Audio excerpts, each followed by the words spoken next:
Hello, Assalamu alaikum, everybody. Hope you're all safe, sound, and healthy.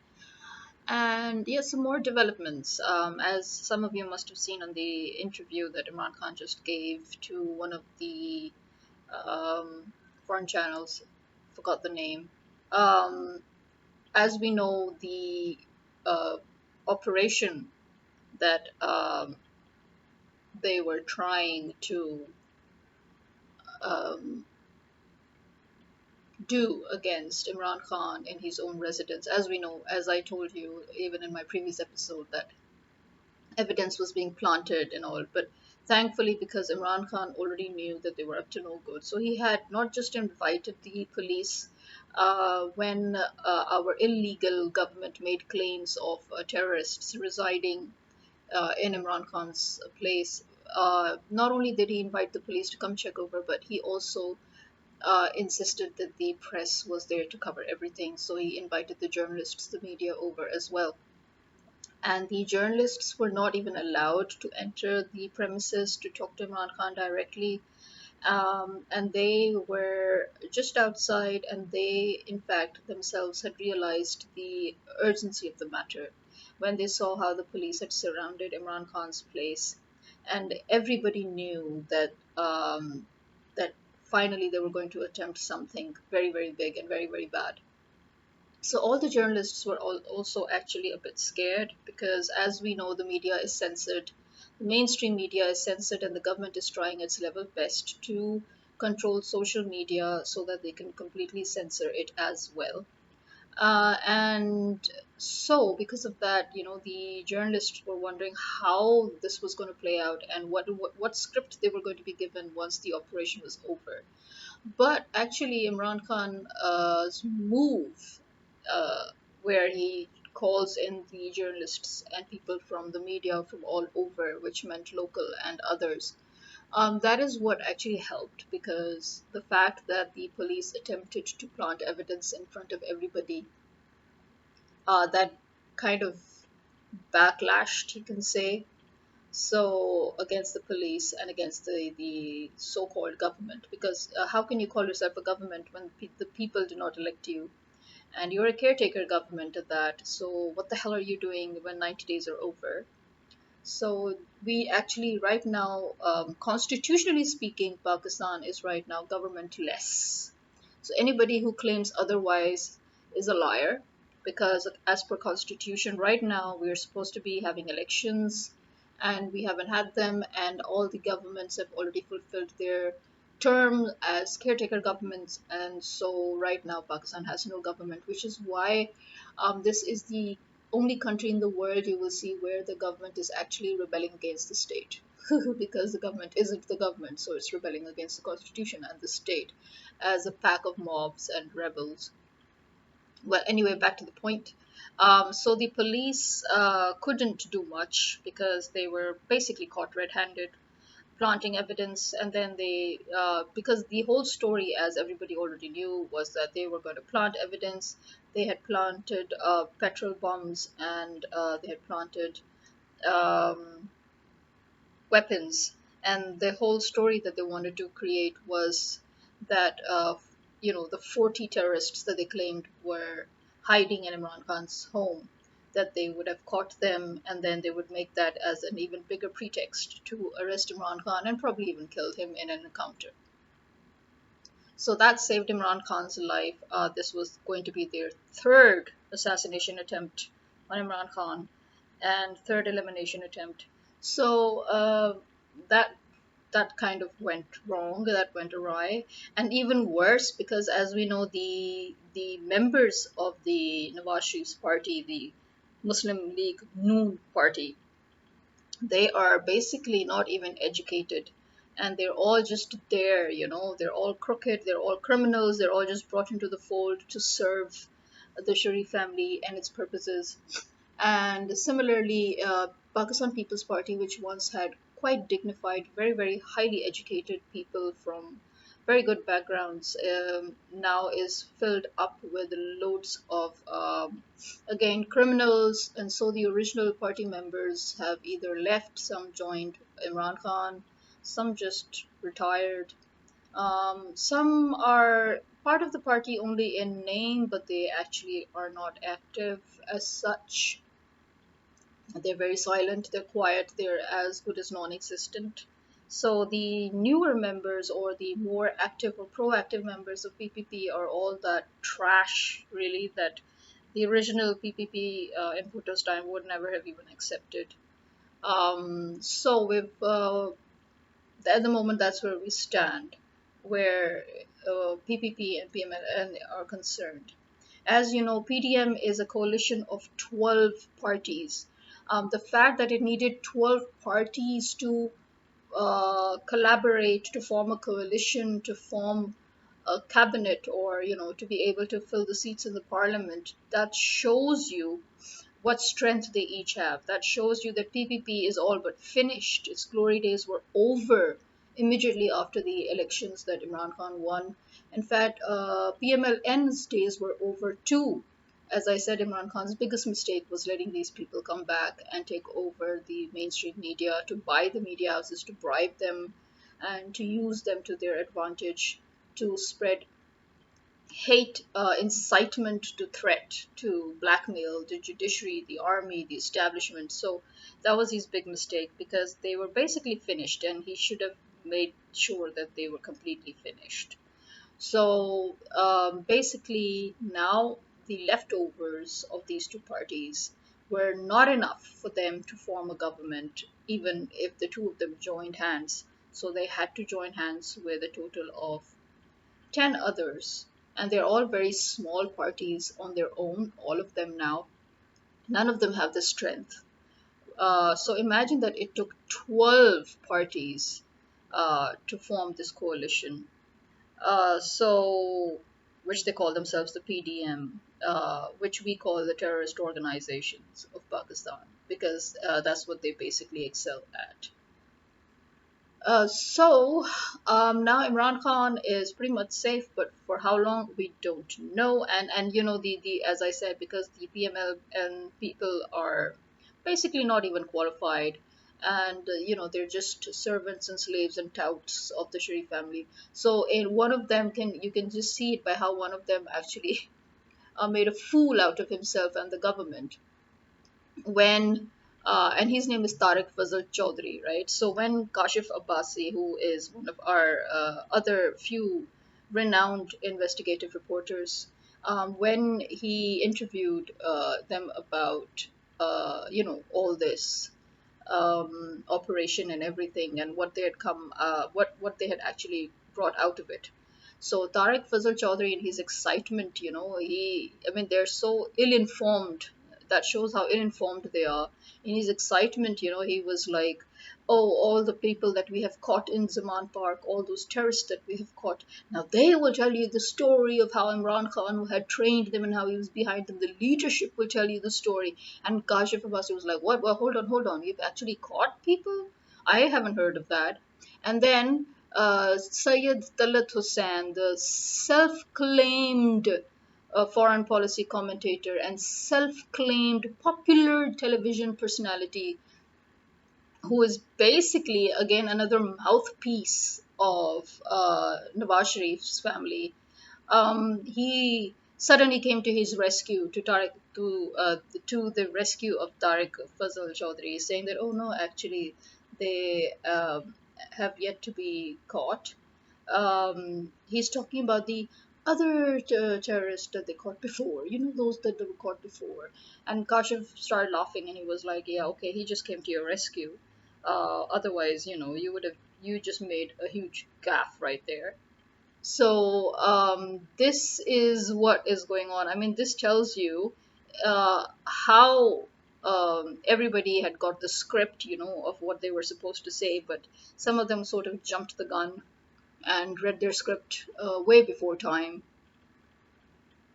So basically, at this point, once as we know, they did this before the elections, but that time the public was not deterred. If you remember, although the American media tried to basically not give enough coverage to the movement in Pakistan prior to the elections that Imran Khan won, because they preferred to show Hong Kong because they were in a similar situation as Pakistan, but they preferred to show full coverage of Hong Kong because that was more towards the national interests of the US. And Pakistan's people rising for their rights was actually going against the US national interest. So they did not show full coverage, but those in the social media have probably got a good idea of how the people of Pakistan literally flooded the streets. Never has this ever happened in history. Our people are too lazy to do anything and too selfish and too divided. But Imran Khan was the one person who united everybody in the common cause of fighting for their rights, fighting for a better life, fighting to get rid of all these corrupt people who have been sitting on our heads for the past 40 years.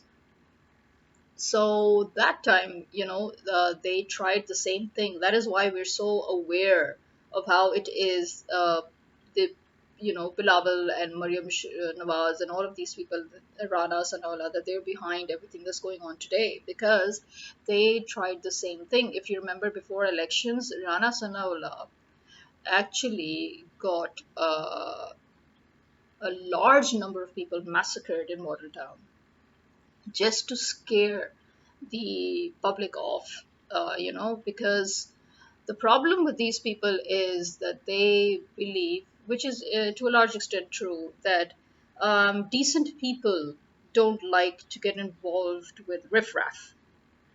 And in Pakistan and India and such places, in fact, even in America and other countries, politics is mainly left to the riffraff. So it's, as we call it, it's muddy waters. So as we say, only those of the people like mobsters and gangsters, only they uh, enter into politics because it's such a dirty game that anyone who is from a person who's who comes from a decent family cannot enter into politics because he cannot tolerate the amount of dirt and filth in the field. And it was Imran Khan, as we know, he struggled for 22 years, and the public has always been with him, but we never managed to gain that strength and momentum because the establishment, the faction of the establishment that is pro US and anti sovereign Pakistan, was always in power because of all the US dollars flowing through to them, either directly or indirectly or both, through the politicians that have been, put above us. Again, the PPP and the PMLn. So the problem now here is that because Imran Khan brought the public out and he made the public active politically. It's not that we were not aware. The public was always aware. But yes, half the public was probably unaware. So, first, his mission was to make every single person aware of exactly what is going on. And then making the public understand that it is their right and their duty to be aware of what is going on. So that it's not just a few of us minorities who should think about the situation of the country, but everybody must think about the situation of their country regardless of their socioeconomic status. It doesn't matter if you're poor or rich or educated or uneducated, you have the right to think about your country and to do something about it and to fight for your rights and your freedom. So that is what he was all about, and that is why people who are normally divided or very very selfish became one for this cause. And that time again, Rana Sanawala, as I said, he massacred the residents of Model Town, and the army that time didn't remember that this was terrorism against state. So it means it's okay to kill people, it's okay to kill the public, it's okay to commit mass murder, but but it's not okay to criticize an institution.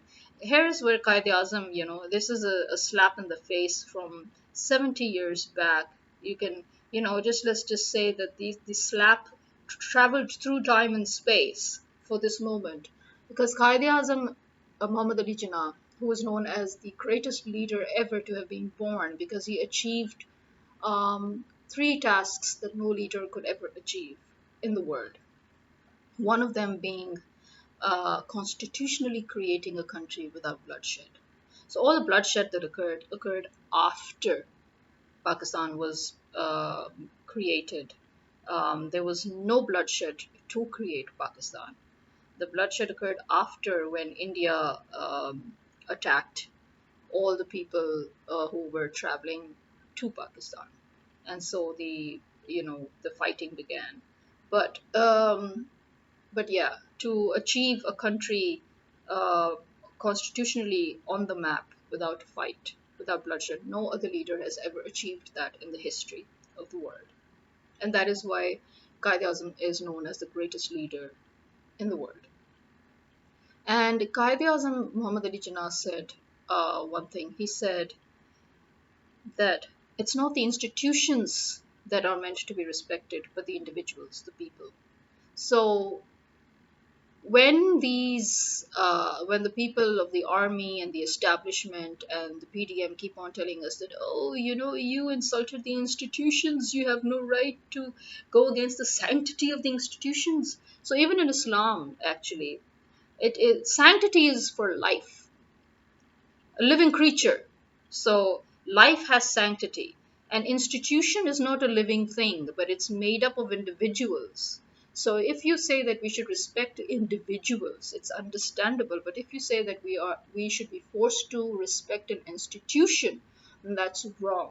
So Jinnah made that very, very clear. And Jinnah is the founder of Pakistan. So if you have a problem with the founder of Pakistan, go look for another country. That's something that I always say to all those people who think they're being very philosophical. If you have a problem with the ideas and the philosophies of the person who created this country, then please go to that country whose ideas and philosophies you love. Why did you enter into the most sensitive positions of this country to run this country, to basically kidnap this country from its original philosophy and policies? You know, who gave you the right to kidnap a whole country and try to make it according to your philosophies and your policies? Please go and find another country or create one of your own, and you can do as you please over there. But don't try to hijack somebody else's country, you know. But then that is the sign of, fifth columnists, and that is the sign of criminals. They can't do anything on their own, so they can't cook, so they'd rather eat the feast that's cooked by somebody else, this is the fact behind our army, our establishment, and our bureaucratic machinery. Okay, these people have, or these institutions have hijacked our country for their purposes, okay, derailing it from its original purpose, its original philosophy, and its original policy. So, where we stand today is that, as Qaid Azam said, respect is not for the institution but for people. But according to the Pakistan Army, the so called self declared Pakistan Army, because really, whose army are they? According to them, uh, it, there is no terrorism committed against the people of Pakistan by the PDM. Yesterday only, the Peshawar blast. Now that is again something that shows Rana Sanallah at his finest, because every single time, why is it? Do tell me, why is it that every single time that Rana Sanallah comes into play, we always very conveniently have terrorist incidents? Why? Why did we not have drone attacks and terrorism during Imran Khan's tenure of just 3 years? And why is it that we had the largest number of drones uh, in Pakistan during Zardari's tenure? And why is it that we always have terrorism during Nawaz Sharif's tenure? Why? Since 9/11, these two governments have decided that, oh, because America could do that to its people, it means, we can use that. I mean, India has been doing it. India has been doing a lot of false flag operations. But the thing is that Pakistani government never dared to do that before. Um, and so the fact that they got the guts, to start with uh, this false flag operation pattern that the American government brought back into play, and that they are now overusing it. The kind of people that they are, they're so excited that they keep on using this tactic over and over again. Of especially because now the army is under fire by the Pakistani public, and they tried to bring out rallies to, the 12 parties. They brought out their people into the roads and brought out a rally 2 days ago saying, oh, or yesterday I think, saying that, oh, we're with the army, the public is with the army. And the public was like, just in your face, just shut up already. So the army is right now at its lowest point where the public is concerned. It has seen that no matter what it does or says, the public is only increasingly going against it, which means that obviously, if your servant is pissing you off, one day you will have to fire your servant. So we might have to eliminate the whole institution, the army institution, and maybe start from scratch, create uh, another more pro-Pakistani institution that would actually work for the security of Pakistan rather than working with the traitors selling Pakistan out from underneath us. So the army is now being made to do, anti-terrorist operations to gain the favor of the people. But actually, the people already know that it's all a facade, it's all a charade, it's all a drama, and so nobody gives two hoots, to be honest. Instead, people are criticizing them even more. That, oh yeah, so life has no meaning for you people. That you can just go out and kill anybody and call them terrorists. We don't even know if they're terrorists. We don't know if they're your people planted, if you actually killed them or not. And if you did kill them, that it means life is not sacred anymore for you, that you can use people as pawns. So what makes you different from any other, um, you know, criminal, or what makes you different from the PDM? Because for them too, life isn't sacred. So all this is just coming out now full force. So we have the police that is raping and beating up women and then taking videos of them and taking pictures of them nude so that they can be used by Maryam Nawaz. And this is all under direct orders of Maryam Nawaz, by the way, a woman herself, so that they can use it in the future, like how they've been using um, such videos and pictures to threaten and blackmail judges and political personalities before, and people in the establishment too. So now they're going to try and do that. I mean, it is the height of shamelessness. In Islam, even if you touch a woman's hair, she can attack you, and even if she kills you, that is self defense. And over here, women are being subjected to this treatment by the same people who did this before the elections, as I keep on coming back to that, because before the elections they tried to do all of this, but that time the public did not back down. If anything, the public became more aggressive, more and more people spilled out, and they literally overwhelmed um, the Sharif family's party and Zardari family's party. And that is how Imran Khan was made to win the elections. But obviously, the army and the Sharif family and Zardari family, obviously, they still spoke the wheel and ensured that PTI would not have the needed two-thirds majority in order to truly function.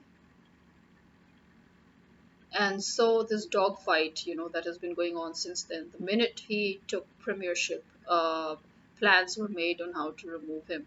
America sent messages saying that he needs to be removed. Uh, you know, uh, I mean, from day one, America was against Imran Khan, because if we remember, before Imran Khan even won the elections, we were getting messages from senators of America saying that he is so dangerous that if he comes back, he will prove to be the second Jinnah of Pakistan, which means that we will not be able to control the country. And we need to control the country in order to serve our interests. And but so when the public went against all that and for the first time stood for itself and brought Imran Khan to victory, Now the Americans were shitting their pants and they were like, okay, so this is not good. Even though their trusted minions had already spoke the wheel in the government, but he managed to survive for 3 years. Now they were scared that if he finishes his term, he would be in the position to reconstruct the parliament as he wished to before, and create a more balanced government with a two-thirds majority. And this is why it was necessary for them to send their minions with full force, with full vengeance, and with a huge US dollar backing to oust him illegally.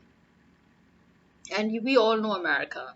They attack, and then when it backlashes, then they pretend to be innocent and they pretend to be bystanders, and they're like, "Oh, we were never involved. Oh, we don't know. Oh, we're with you." They pretend to be with the victim that they just stabbed. So yeah, people are not interested in America's views, or all we know is that the America and the UK have been meddling with our politics and with our country for a long time, and it needs to stop.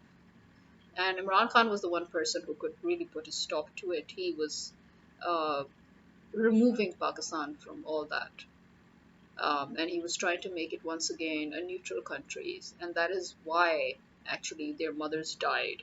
That is why the American establishment and the UK establishment suddenly started shitting their pants because they were like, oh my god, that's not good for us. We need our colony back.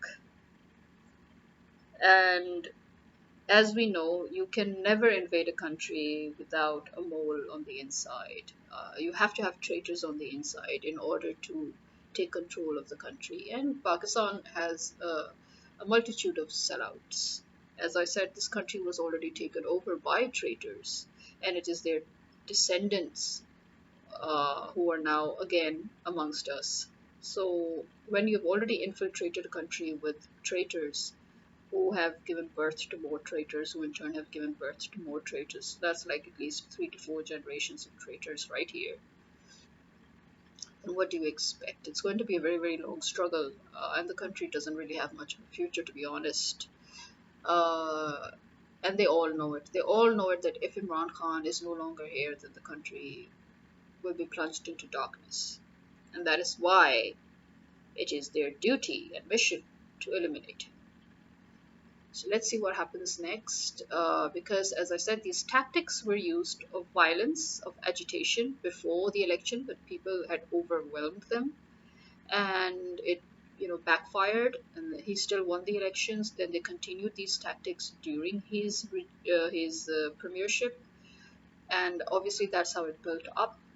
Towards ousting him, and now again when the people are coming out, so before the people could actually fully come out, this is where they did exactly what I kept on saying they would do. I kept on saying that it is necessary for the people to come out in drones and simultaneously surround and attack them. Why? Because if not, then the public will be subjected to violence. If you're going to have a few protesters in the beginning, then you're going to be subjected to violence.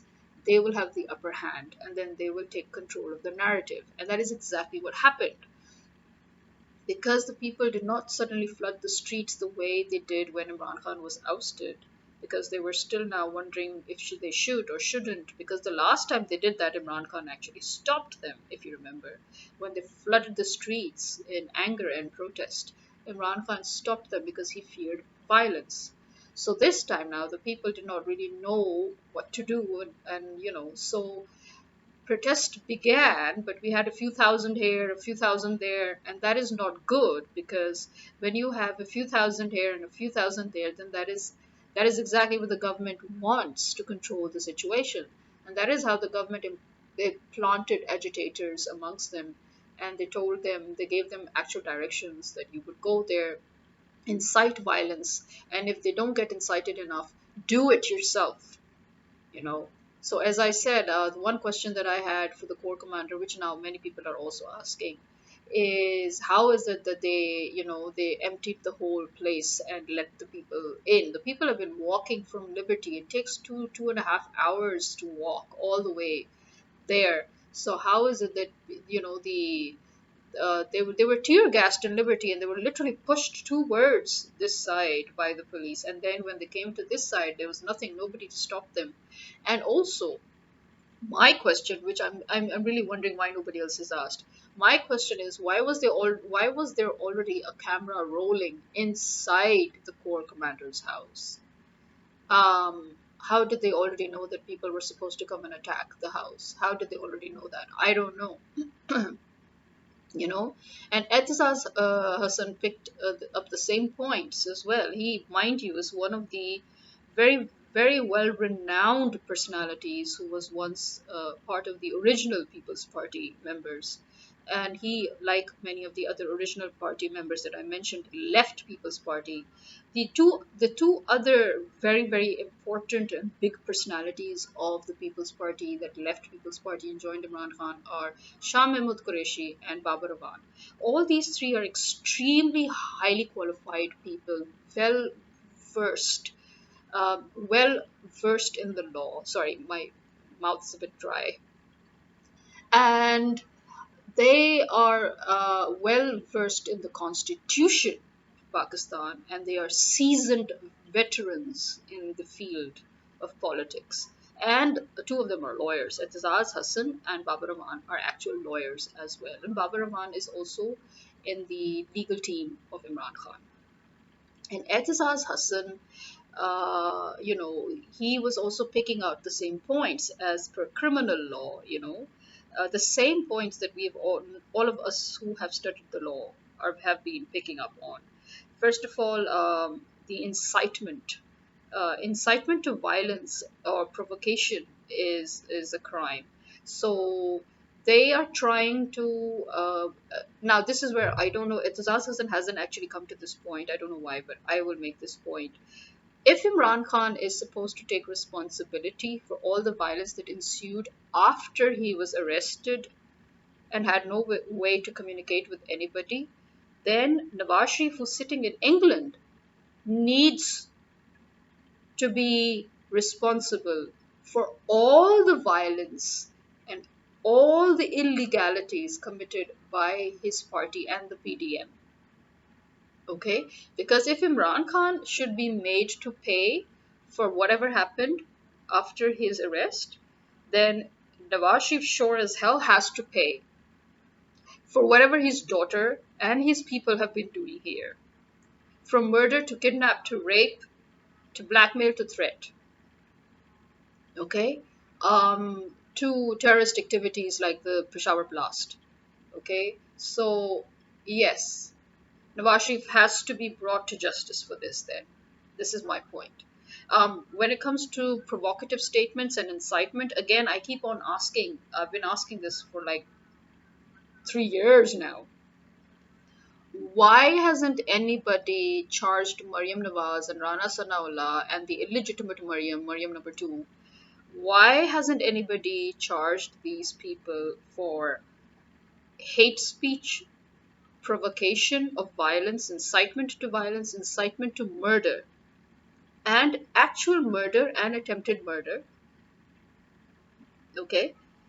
And why haven't these people been brought to justice for terrorism against the state, against the people, for violation of human rights, for illegally surveilling other political rivals, using the army and the ISI illegally when they didn't even have a post, when they were not as such part of the government? Um, and in what capacity was the ISI and the army listening to them and following their directives and their orders? So the army needs to be court-martialed as well, because this is treason. This is high treason. This is not just treason, this is high treason. Similarly, the faction of the establishment that has been involved in all this must be executed, charged and executed for, again, high treason, treason against the state. Right? And then the government right now, the illegal government, has violated the constitution by not conducting the elections, 90 days have passed. They're still sitting in their seats. It is illegal because right now the state is technically, constitutionally, governmentless. So, on what basis is the establishment accepting that? And the on what basis has are they still allowed to conduct violent activities and operations against the people of Pakistan when they actually have no position anymore in Pakistan as per the constitution? And why is it that the army did not talk about vandalism of court, the violation of the sanctity of court? Why is it that this has not been brought in uh, to into the act, the terrorism act? Why is it that they have not arrested these people for terrorism and for threatening the court, for threatening the judges, for inciting murder again of the judges, and threatening the judges and their families' lives? And if you remember, it was Maryam Nawaz who said that we will go into their homes and we will burn them alive and we'll burn their homes down and we'll burn their families down. How is it that she stood standing and nobody has arrested her? And it's so strange, isn't it, that Maryam talks about burning down the judges' homes, and the next day you have people very conveniently burning down buildings. Whose idea was it? I mean, come on, we're not stupid. So you're talking about burning down the judges' homes, and then when you couldn't burn down their homes, you decided to go and burn down buildings related to your army or buildings related to the state. I mean, that is what I'm saying. That the PMLN are so stupid. They literally tell you what it is that they're going to do, and then they go and do it, and they think you're going to believe them when they say, "Oh, we didn't do it; somebody else did it." I mean, how stupid are you, seriously? Anyway, so this is it for me for now, and I'll be back as soon as I get something more. Never have I had to talk so much. Well, everybody, wherever you are, stay safe, stay healthy, stay blessed. Khuda Hafiz.